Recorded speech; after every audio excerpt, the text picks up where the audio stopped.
Hey, fans, Catherine Hood here. Some of you know me as Coach Catherine, and thank you so much for being clients of mine. I love helping and supporting you on your journey. For those of you that I haven't met or we haven't talked, well, hopefully soon we will. If not, stay tuned, watch more of my lives or my recordings. If you're watching the replay, definitely let me know. If you have any questions or comments, post below. I'd love to hear from you or message me directly. Today, I kind of wanted to talk in general about blood sugar levels, out of control blood sugar levels. I'm in a lot of groups, a lot of subgroups, a lot of categories or places where people talk openly about diabetes or prediabetes. And this week I'm really noticing a lot of talk about different things or different effects from having out of control blood sugar levels, whether they realize that or not. I mean, they're in these groups or these subgroups, so they obviously have diabetes or prediabetes. And I don't know if they're just unaware or just don't know, but you know, one of the big ones that I'm noticing a lot is that's coming up frequently would be depression. There's a lot of people that are saying, you know, I'm feeling really blue, I'm feeling really dark, I'm feeling really sad. What does that have to do with diabetes, or does it? And it does. It in fact does. If your blood sugars are way out of control, you don't have them in a healthy range, meaning under 140 readings. You know, if you're not staying in that 70 to 120 range, you're going to have, especially if they're swinging above it or below it or both throughout the day, you know, it really wreaks havoc on our hormones, our body, our mood, how we feel. It's just terrible. It feels awful. It's draining.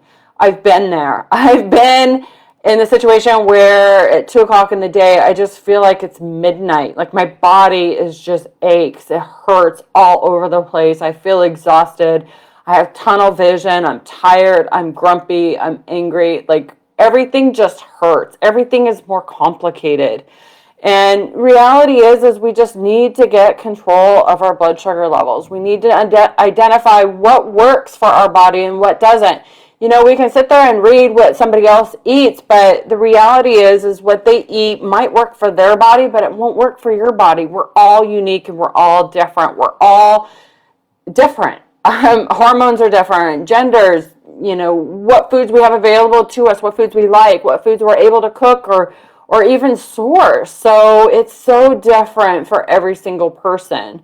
Another one is mood swings. There's been a lot of mention about mood swings. Yeah, your moods are going to swing when your blood sugars are swinging all over the place. It's just part of it. So finding a way to keep your blood sugars level and consistent throughout the day is going to prevent that sadness, that low feeling, that depression, that why me, why is this happening to me, and these huge mood swings. Joint pain has been another one that I notice a lot today, strangely, but it'll impact your joint pain. It will aggravate your joints. It'll inflame your joints. You know, a lot of people are diagnosed with arthritis at 20 and 30 years old, and a lot of it has to do with what you're putting in your body. It's the foods that you're eating that are impacting your joints significantly. I've had many clients that I've worked with that came to me and like, oh, I got arthritis, I have all this joint pain, it's never going to go away. But after working with them for a long period of time, most of them it's over 6 months, the joint pain is gone. It's just a matter of learning how to, one, move your body properly, hydrate, eating the right foods, and taking really, really, really good care of your body and getting those blood sugars level. If your blood sugars are all over the place, especially if they're really high, it's going to feel like there's gravel and rocks in your joints. It's going to feel horrible. It's like huge inflammation, and most likely you have inflammation all over your body. It's just settling into your toes, your knees, your hips, your back, in your fingers, in your everywhere. It's just going to hurt all over the place.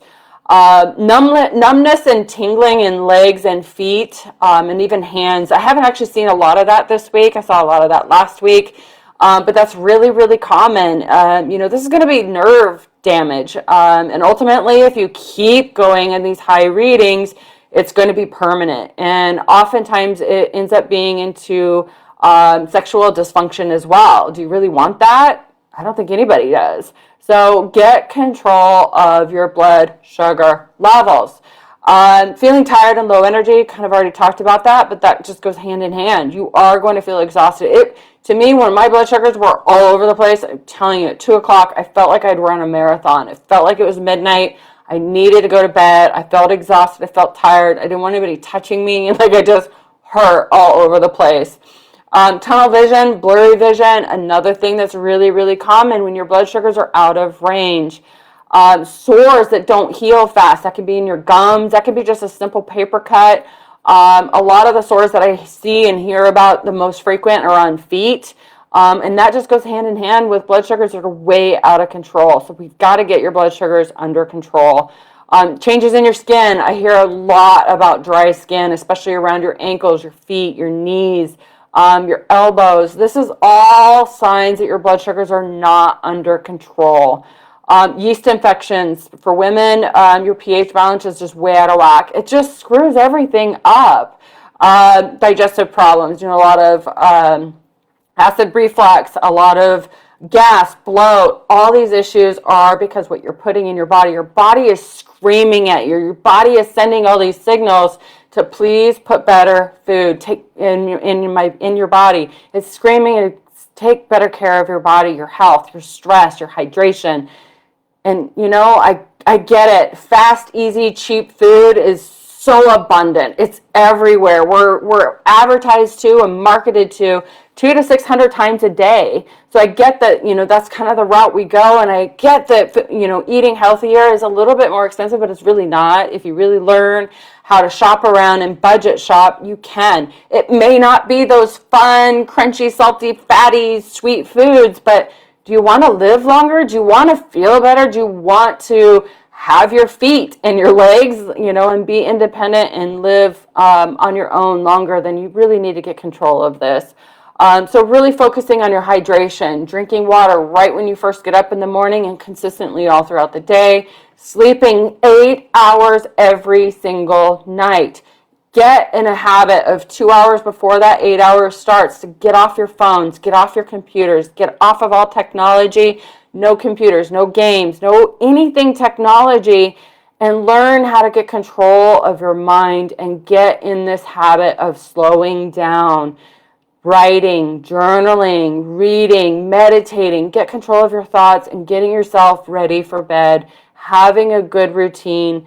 And stress relief, that kind of goes with that too. Learning how to do some yoga or whatever you're into, but relax your mind, relax your body. Learning how to get rid of stress is so huge with your blood sugar levels.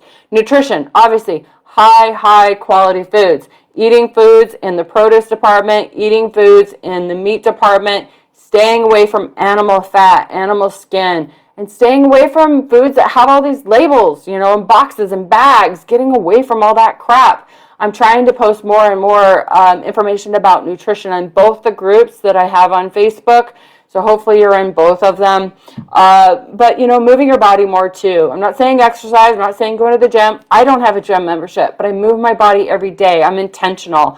I have time blocked out every single day, an hour every day. I move my body in some way, fashion, or form in that hour, but also throughout the day. I intentionally do not sit more than 30 minutes straight. I get up and move, get up and move, get up and move. Like I purposely do that. There are some things that you can do while you sit too to burn calories.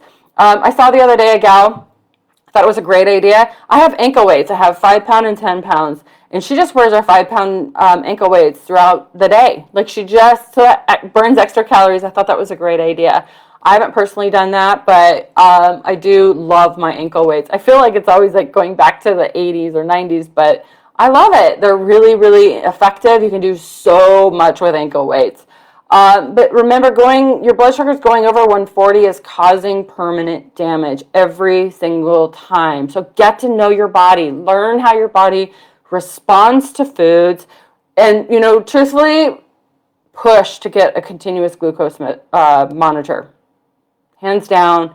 If you really are serious and you really care about your health and you really want to live a long, healthy life, get a continuous glucose meter.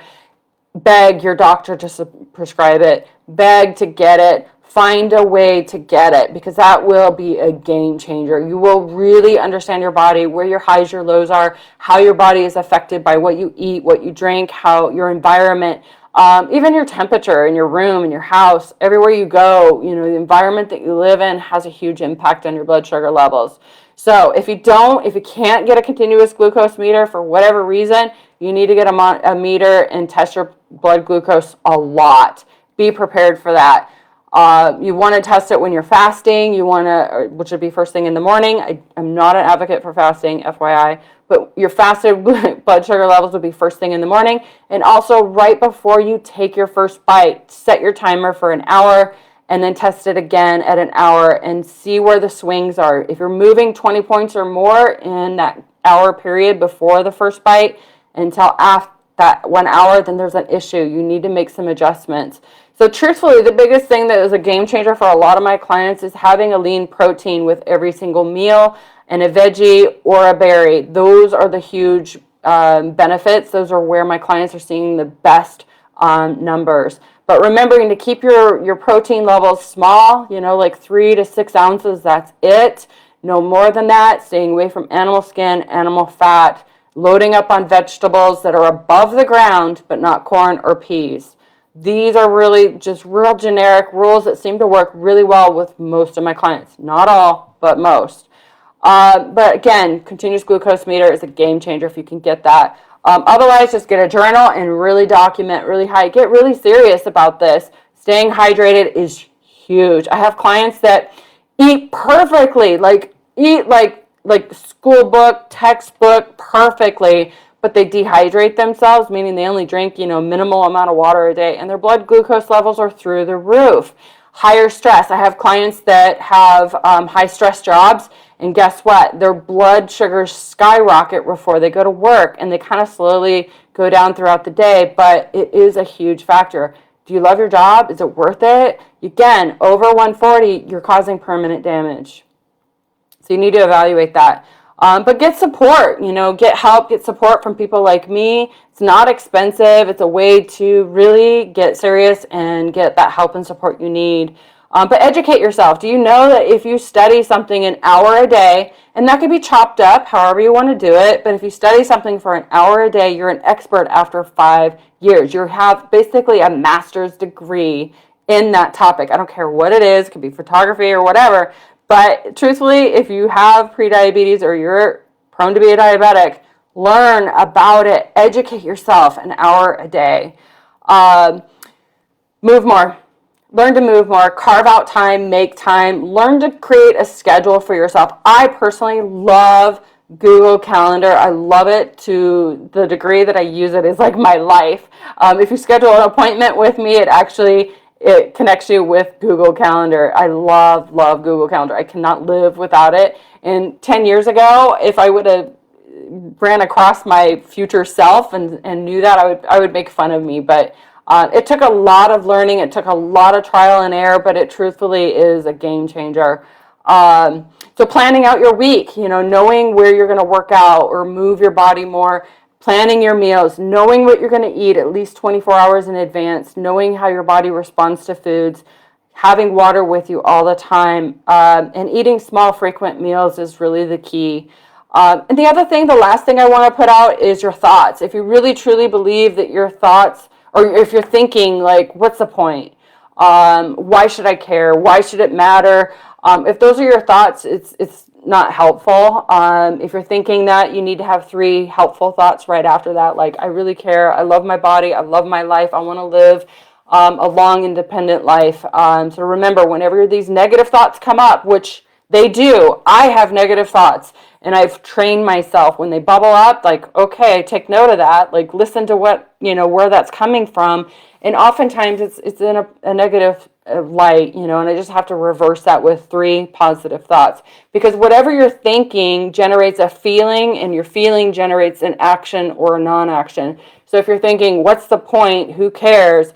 What ends up happening is you spiral down the drain, and you don't take care of your body. You don't take care of, planning, finding foods that really work for your body. And what ends up happening is your blood sugars keep going up and up, and and you're causing permanent damage. And who wants that? I want you to be around. I want you to experience life and love life. Certainly, it is a big change. It is especially if you're new to this. It's a tremendous change. I've been in the grocery store crying and like confused and frustrated. I've been there. I've gone to a nutritionist and left even more confused and frustrated. So I understand where this is coming from and know that I'm here to help and support you if that's something that you can do. But, if you need help understanding why am I doing this, why should I care, I do have a quick form. I say quick, but it's probably going to take a good solid 15 minutes of you, setting aside time and filling it out. And what it does is it generates the reason why you should move forward with taking care of your body and your health. And it actually, in turn, creates a motivating factor, is what I call it, which is really just several paragraphs written to yourself on why you should take care of your health, why you should take that first step, or maybe you're already in your journey. Maybe it's about, leveling up and improving on yourself. But, back to what I said earlier, studying this or learning about it or reading about it or listening to information from valid sources an hour a day will truthfully make a huge difference in your life. And the continuous glucose meter. And know that when you do a continuous glucose meter, it's not like this is permanent and forever. It's just a meter that will really get you in tune with your body so you really understand where these spikes are coming from and where you can protect yourself and change things, whether that be in your environment, the people that you're around, the foods that you're choosing, or whatever it is. It's going to be a huge, huge game changer. And then hopefully at some point you can get off of that because you have things under control. So I hope this was helpful for you. This week I just really wanted to kind of do something very generic and what was heavy on my heart. And really what it boils down to is support and accountability and working with each other. So if you need help, reach out to me. Let me know how I can come alongside you and give you the support you need. Hi, Robin. Thank you for saying hi on my live. All right, I will tune out. And if you think of anything or want me to talk about a specific topic, also reach out to me. I'd love to talk about that next week. See you then. Bye.